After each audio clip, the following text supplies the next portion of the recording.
Hello and very warm welcome to the tax express. तो जिस घड़ी का इंतजार था हम सबको, अब वो घड़ी आ चुकी है और यूनियन बजट 2023 लोकसभा में पेश किया जा चुका है। और आज इस वीडियो में हम डिस्कस करने वाले हैं डायरेक्ट टैक्स प्रपोजल्स के बारे में।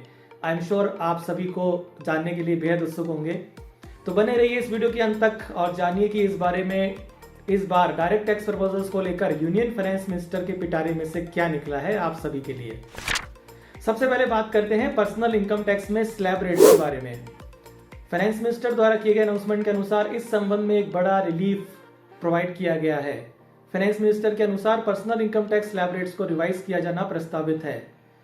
इस न्यू स्लैब रेट्स के मुताबिक अब income tax basic exemption limit 2.5 lakh से बढ़ाकर 3 लाख कर दी गई है।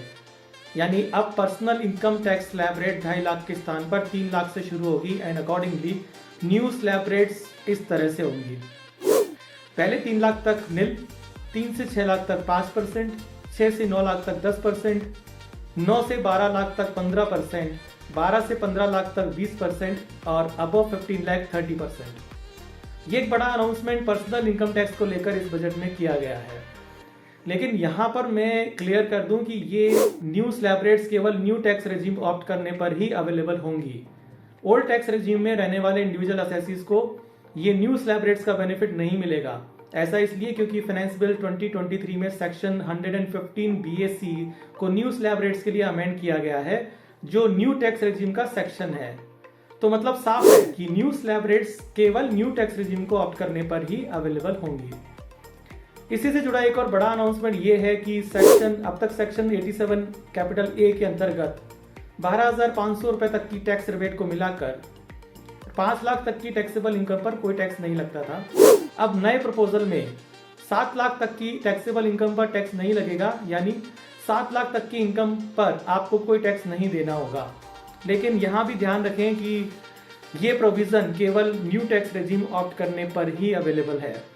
न्यू टैक्स रेजिम में जैसा कि आप जानते हैं सेक्शन 80C, 80D आदि डिडक्शंस अवेल नहीं किए जा सकते।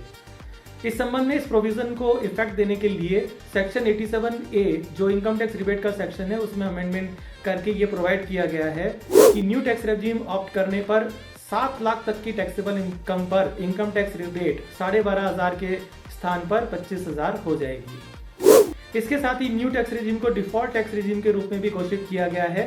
हालांकि सिटीजन्स के लिए old and new tax regime को ऑप्ट करने का ऑप्शन अवेलेबल रहेगा।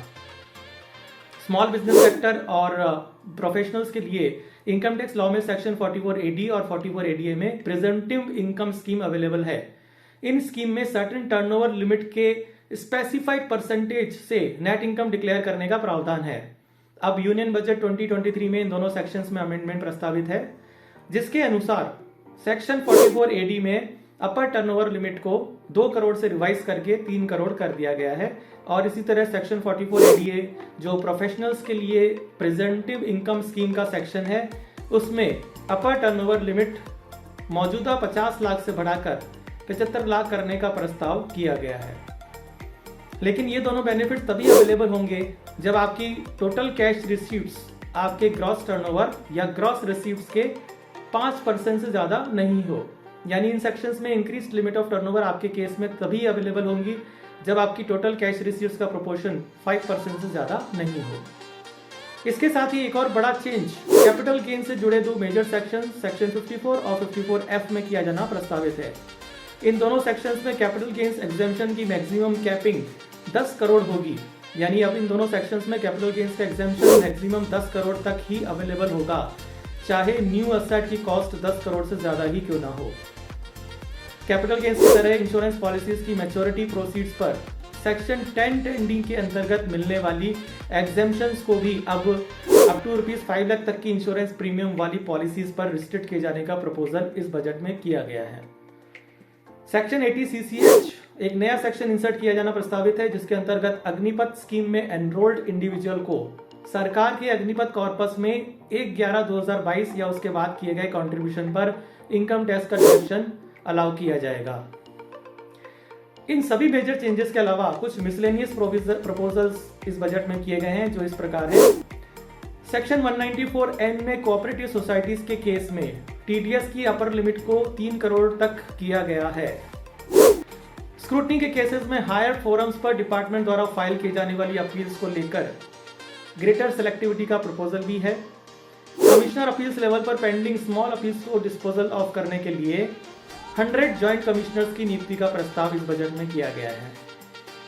गोल्ड को इलेक्ट्रॉनिक गोल्ड रिसीप्ट्स में कन्वर्ट करने या इलेक्ट्रॉनिक गोल्ड रिसीप्ट को गोल्ड में कन्वर्ट करने पर कोई कैपिटल गेन्स टैक्स नहीं लगेगा।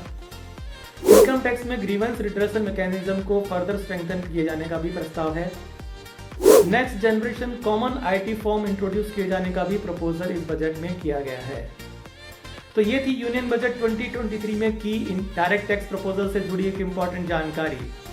इन डायरेक्ट प्रपोजल्स को देखते हुए मेरा फर्स्ट इंप्रेशन ये है कि पर्सनल टैक्स के पॉइंट ऑफ व्यू से सरकार ने बेसिकली न्यू टैक्स रिजीम को और ज़्यादा आकर्षक बनाने की कोशिश की है और बेसिक स्लैब तथा अप टू ₹7 लाख तक का जो एग्जाम्पशन इसमें प्रोवाइड किया गया है वो न्यू टैक्स रिजीम के लिए ही एप्लीकेबल किए गए हैं।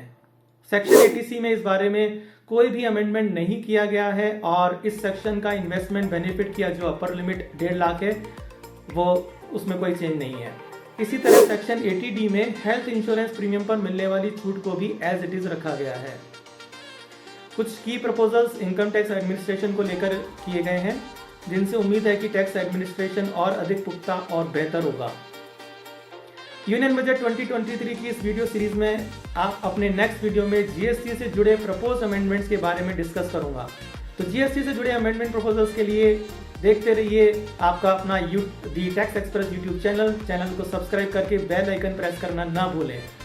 अगर डायरेक्ट टैक्स प्रपोजल्स के संबंध में आपकी कोई भी क्वेरी हो तो आप कमेंट बॉक्स में कमेंट करके मुझसे पूछ सकते हैं। Thank you very much.